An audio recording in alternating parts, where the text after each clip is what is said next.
Hola, hola! Welcome to the Breakthrough Brand Show. I'm Fabi Paolini, and my mission on this podcast is to give you the behind-the-scenes stories, anecdotes, and unique perspectives behind building a premium brand that makes a real impact. I believe that when you create a message that is aligned with your truth, you can have the breakthroughs that changes lives. Each week, me and my guests share with you how we're making an impact with our message and the stories behind our success.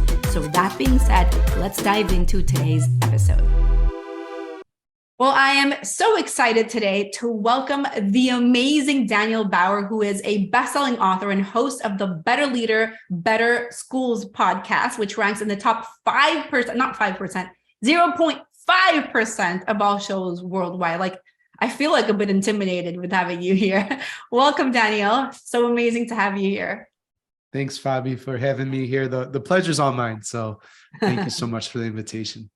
Well, tell us a little bit about you and what you do. Let's start with that. Yeah, I don't know. Think of myself as an artist. I used to say, I'm an artist and the classroom's my canvas because my humble beginnings was as a classroom teacher. Mm-hmm. Now I support school leaders full time, and I've built up this organization, this brand called Better Leaders, Better Schools, right? And actually today on LinkedIn, I got a really sweet message in public, which was cool. It's funny too, it's like, why are you commenting on a post that's a month old? But the person did, right? So maybe it just algorithms and popped in their feed or whatever. Right. But the point is, I was celebrating some, milestones in terms of having a ton of downloads. And I shared like 5 tips of like what I've learned through the journey.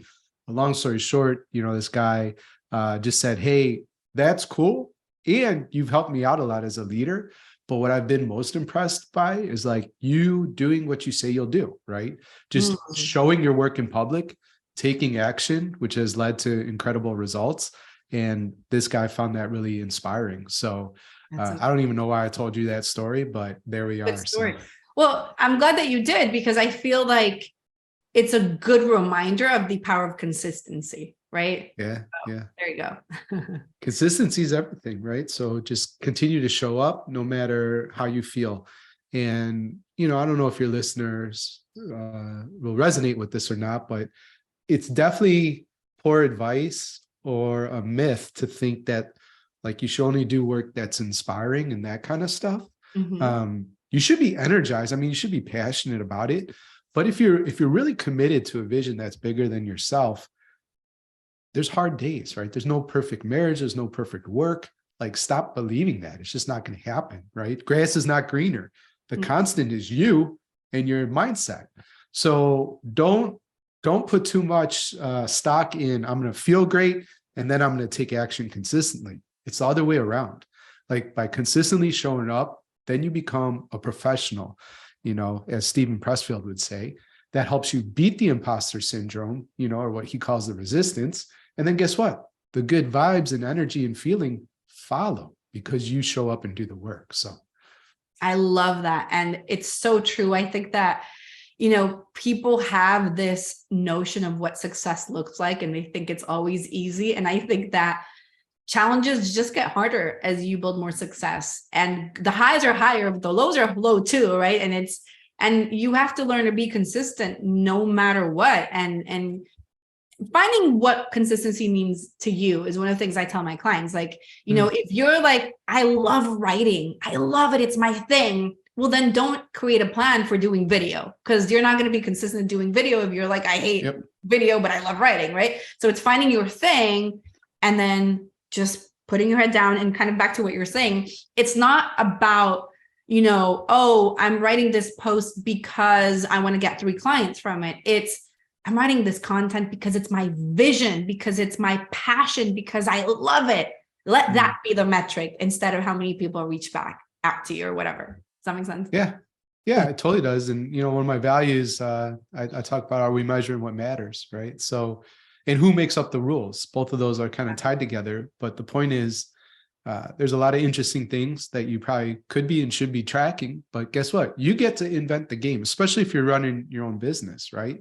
Obviously, you don't want to be losing money and then have to shut your doors. But ultimately, like you said, am I writing a post that is going to serve and inspire and this kind of thing? And then can you quantify it and track it, right? Give yourself a score.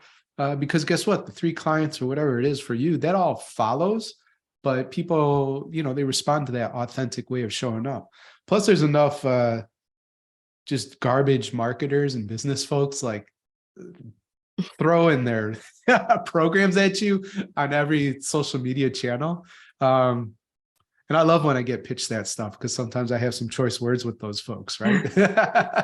Which is like, dude, try a little bit harder, right? And Yeah, exactly. don't copy paste. This is like so stupid.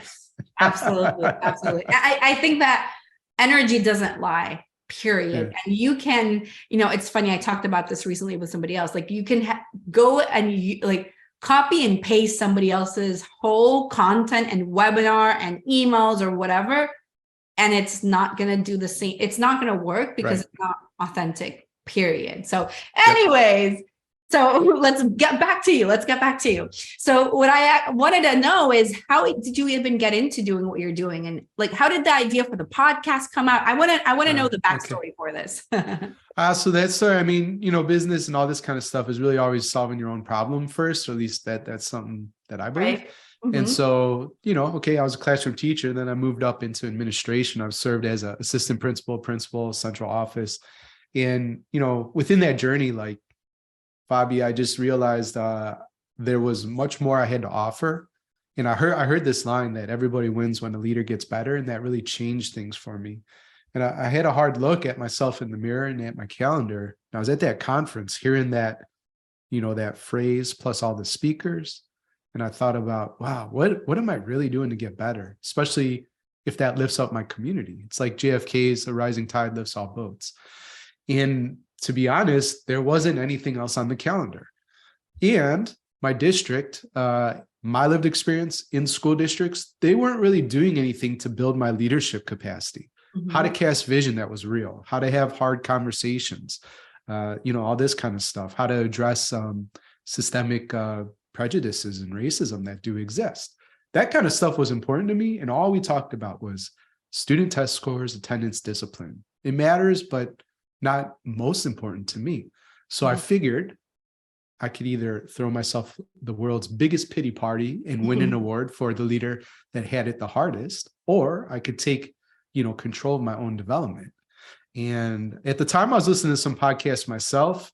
It was just the light bulb, like, oh, I'm listening to these really cool podcasts where people are interviewing other interesting folks and I'm learning.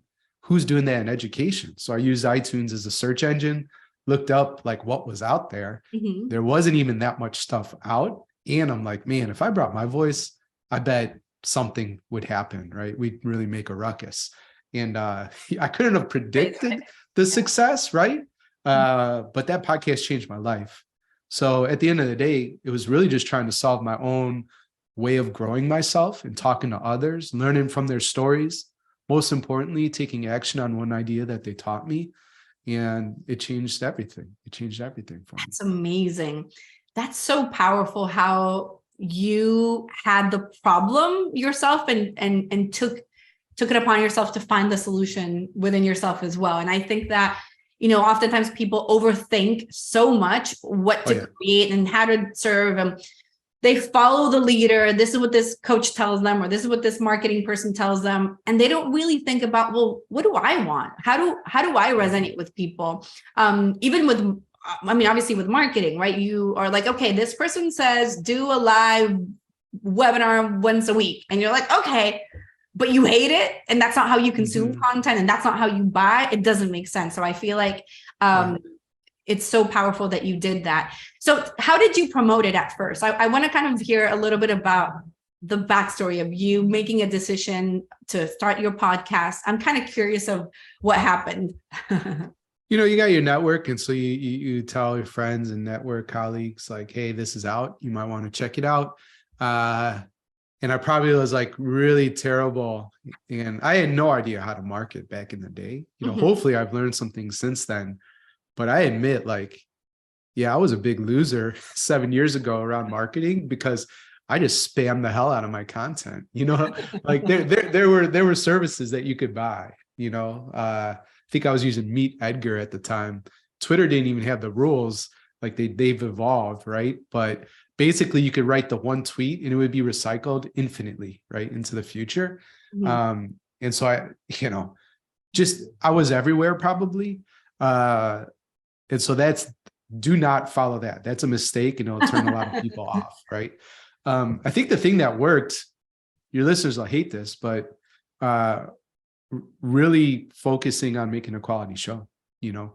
Steve Martin, I don't know if you know him, he's a comedian, but basically, a lot of up and coming comedians ask him, well, how do you make it to your level? Because he's like, world renowned. And he said, be so good that they can't ignore you. That's the instruction. That's the path. Like, so work on yourself and constantly get better and be okay learning from others and trying things out.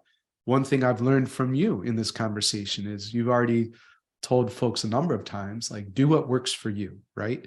And to me, it's about awareness, like knowing yourself and within. And so what that means in terms of growing the show is, at first, it was very much like a template. I asked the same stupid questions every single podcast.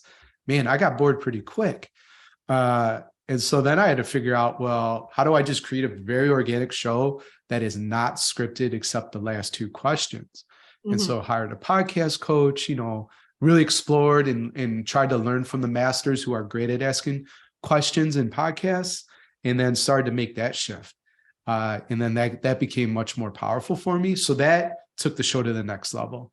And then I want to share an insight with you and the listeners. I haven't taken action on it yet, but when we were in Miami and met, I actually wrote this down because I've been doing this 7 years, right?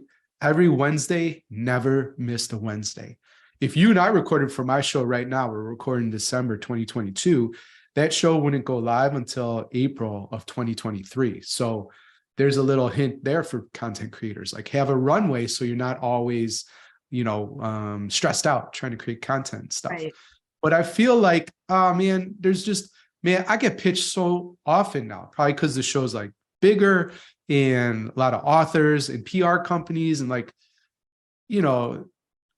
are they the right fit and this kind of stuff? And I'm like, I'm not going to shut the show down. It's too powerful, but how can I collapse it to 10 minutes, 5 minutes? I do 30, 40 minutes, whatever. And the insight for me was actually, it's not about shrinking the amount of time. It's actually, how do you enjoy it more? And the insight was, talk to people you love. So leaders I support already, I'm just going to talk to them. I know them. We're friends at this point. Like, we know each other. We love each other. And then I will reserve maybe, I haven't decided, but 52 weeks in the year, certainly 13, maybe up to 26. So half the year, people I don't know. But I'm just going to talk to my network filled with badasses. Can you swear? I hope so. So I did. But like I work with amazing leaders, so I don't need to be pitched. There's enough gold and quality within the community that we could produce an incredible show that way. So how do you grow the show? Just like make it an awesome baller show, I love that. Yeah, put it out, I think, and there's other stuff we could talk, being responsive, right? Knowing what people want. Folks will write in, email this, and like, here's a struggle. I had a leader today, AP, assistant principal. She wants to become a principal. She has a 6-year-old and an 8-year-old. And she's like, I don't know about taking the position because I want a life and a family and blah, blah, blah. Well, guess what? Like, I could turn that into a shorter form podcast where I'm the speaker or expert. I could have a conversation with somebody I know that has kids and we could talk about that. I could invite her to the show and we could just explore it as like a coaching call. So there's a million different ways that I could take it. The way I'm actually going to take it is I'm going to write an email today just asking, can you help me? And I'm going to screenshot, block her name out. But basically, here's the thing. And what advice would you have? And we're going to crowdsource probably like 100 to 200 great things for her to think about. Right. So being responsive. I don't know. There was a lot there that we talked about. No, but there was so many good things that you said. I'm going to kind of unpack some of them. First, I love that you said be so good you can't be ignored. Maybe that's not exactly what you said, but that was the point, right? That's the point. I can't even, like, it gave me chills because I had that conversation this morning with my husband, because I told you that I'm doing a live webinar today as of the day of the morning. And that's what he kept on saying to me, like, just be, well, in other words, but like, just shine as bright as you can. And I think that, again, you know, oftentimes people overthink, what do I need to do? How do I grow? What do I do? Just be really good at what you do and serve so much that people are like, I just need more of you, period. And, you know, I was talking to my team earlier today and kind of walking them through the webinar that I'm doing today. I've been doing webinars in my business since 2016. So basically since I launched my business, every year, sometimes every month, for certain periods of time, then I stopped, and then whatever. Every time I do one, I'm like, this is the best one I've ever done. And then 3 months go by, no, but this is the best one, like the content. And, you know, I think that for me, it's so important that you keep on improving and not getting complacent and like, whatever, this is working, this is converting. Why should I? No, it has to be better. And, you know, this year I re-recorded my whole program. I have a one-on-one program, my group coaching program. I re-recorded both of them because I'm like, but I've evolved by now and I'm better at what I do. And I just have to always keep on improving. So I love that you said that. And I also love that you talked about being responsive. I think that that's so important too. Just kind of paying attention to what the market is telling you, building those conversations. And I think that part of what also came up for me from what you said is, you know, what do you need to get really good at to make sure that what you're doing, whether it's a podcast or not, is really good too, right? If you're like, okay, I need to get better at asking questions or having conversations, well then go hire the person, join Toastmaster or whatever it's called. Like do whatever you need to do to get better at conversations so that everything flows easier. So I don't know. I feel like there was a lot of good stuff that you said, but thank you. I love it. Awesome. So, okay. You know, maybe this is going to be obvious, but I'm still going to ask it. Why do you feel it's important for people to be better leaders?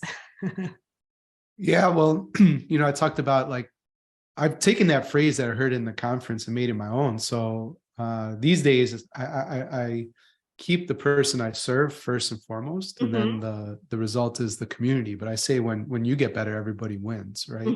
So that's important to me.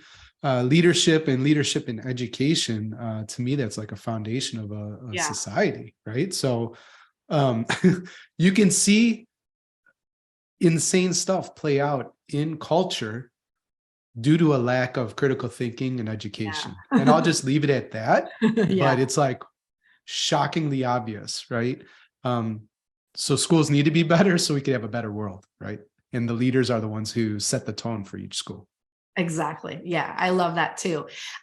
So one question that I have for you is that I know that you have a mastermind as well.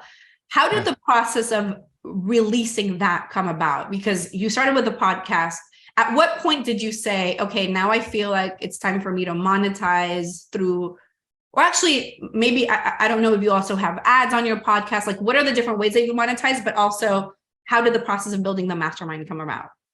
Yeah. So mastermind, simple story there, you know, had the podcast, it's doing all right. And I'm listening to a lot of podcasts back then too.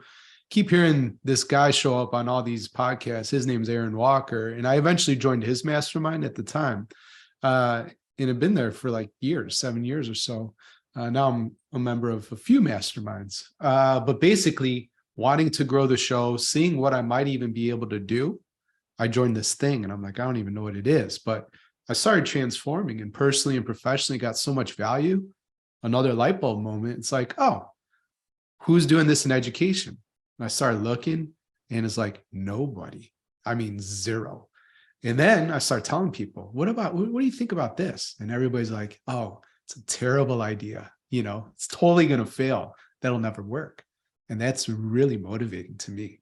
And so basically I'm like, okay, school leaders are isolated. Isolation's bad, working on your own, you know, lack of support, lack of diverse thinking, blah, blah, blah, blah, blah. So I'm just to start inviting, and it took off, right?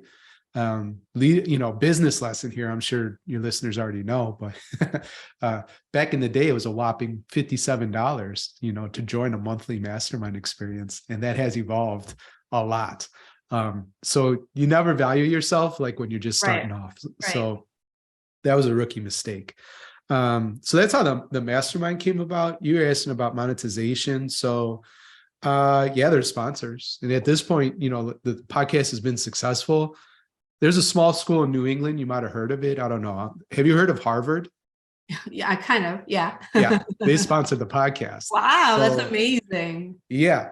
And more amazing, they pitched me. I didn't pitch them. Wow. So that's an incredible partnership. That is certainly like one of my Hall of Fame moments, and like professional milestones. But all the dots are connected, right? Consistency, responsiveness, we're serving, obviously. If you're just solving people's problems, they're going to want to work with you. Mm-hmm. And then as I've identified the brand and the persona and like what we're all about, I talk about being a ruckus maker. Let me define it really quick, but it's investing in your continuous growth, challenging the status quo, designing the future of school now. I've been saying that for years, right? People respond with it. My listeners, right? Ruckus makers use that language out in social media. They buy the t-shirts, wear the hats. Amazing. And here's the thing. Harvard said that's our ideal graduate student for our program. Wow. So it's like, whoa, okay, well, cool. What does this look like? And we made it work, right? And I have other fabulous partners too. TeachFX is a startup, Northern California. They do some cool work in schools.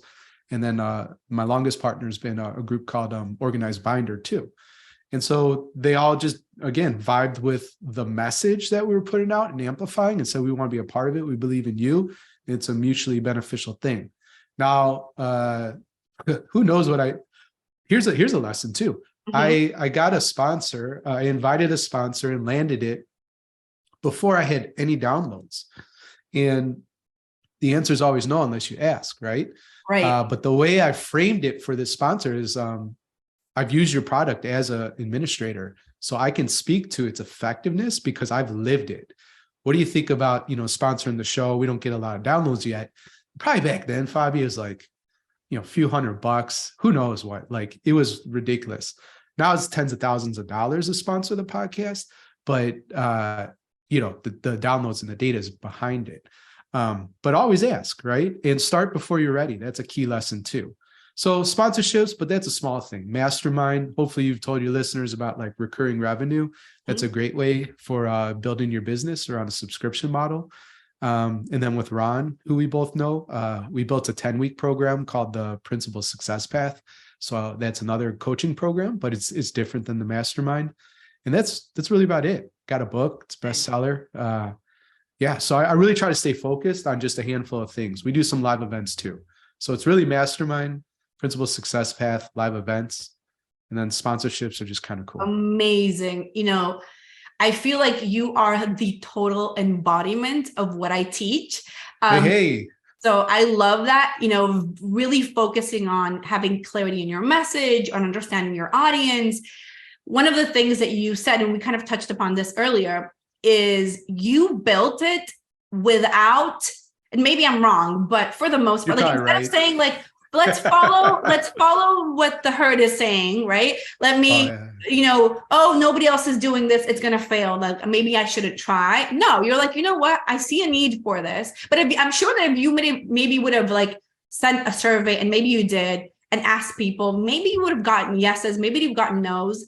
But instead, and again, maybe I'm wrong, maybe you did survey, but it's like you went out and you're like, I'm doing this. And I believe in that too. I believe in like, I'm passionate about this. I'm clear about the message. I'm clear about the need. I'm good at what I do. I'm going to show up. And even if at first I have one person seeing it, I don't care. There's a story that I watched on a TikTok a couple of weeks ago of this guy who had his YouTube channel and had like 10 views per video. And he had every single week, he kept on uploading the videos.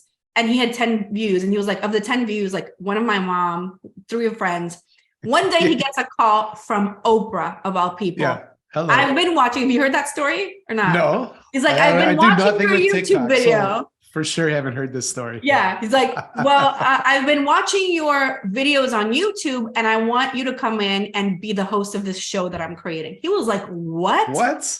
Out of all people. So it turns out that he had a friend or somebody that he had met a few years earlier who was working at Oprah magazine, and Oprah was looking for somebody for her show. She was like, you know what? I met this person a few years ago. Let's look him up on YouTube. And she hired him and like had him host her show or whatever. So you never know who's watching, right? It's like, show up. You never know. Be consistent, be really good, and let the market dictate itself and just watch that success happen. So, well, and don't get caught up with like seductive, we're talking about, are we measuring what matters? So views, even downloads to the podcast, likes, it takes no engagement with my content to smash a like button. Yeah.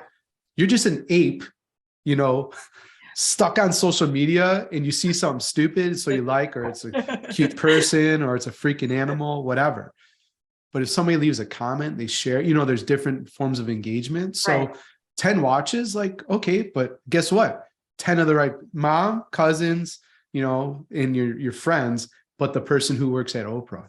And that's all you needed. So I didn't know Harvard was listening for years, right? Of course. Yeah. And a lot of people that end up working with me too, right? They just, the mom that I talked about, the email, she said, I've been basically stalking you for years. Your stuff's awesome. I always get so inspired. And I thought I'd ask you because I know you can help, right? So I don't know this is the first time I've ever interacted, right? But she's been following for probably 7 years. So amazing. Well, I love it. I feel like we could talk for days, but anyway, let's do it. Let's do a days long podcast. I know you got the webinar, but isn't this who cares, better? right? Yeah, that's true. Anyways, it's been amazing having you here. Where can people find you and find the podcast and you everywhere? Yeah. So the podcast is Better Leaders, Better Schools. And maybe you might want to listen just to like potentially use it as a template if you're creating your own show. The other thing, I frame it so it's for schools, Fabi, but really, honestly, if you listen, it's just leadership in general in life, and people would benefit even if you're not in education.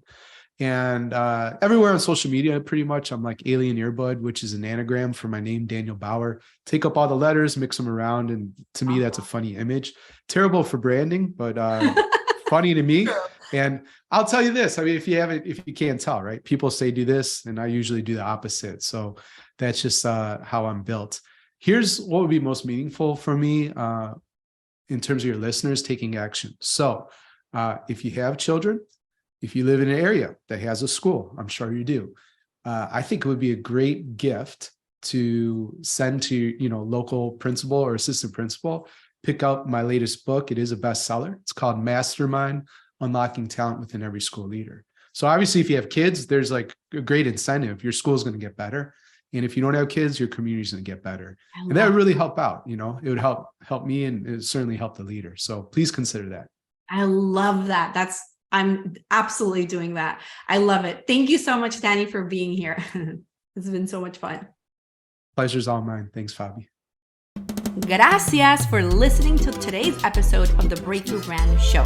To listen to more episodes or to be featured as a guest, go to fabipaolini.com/podcast for more details.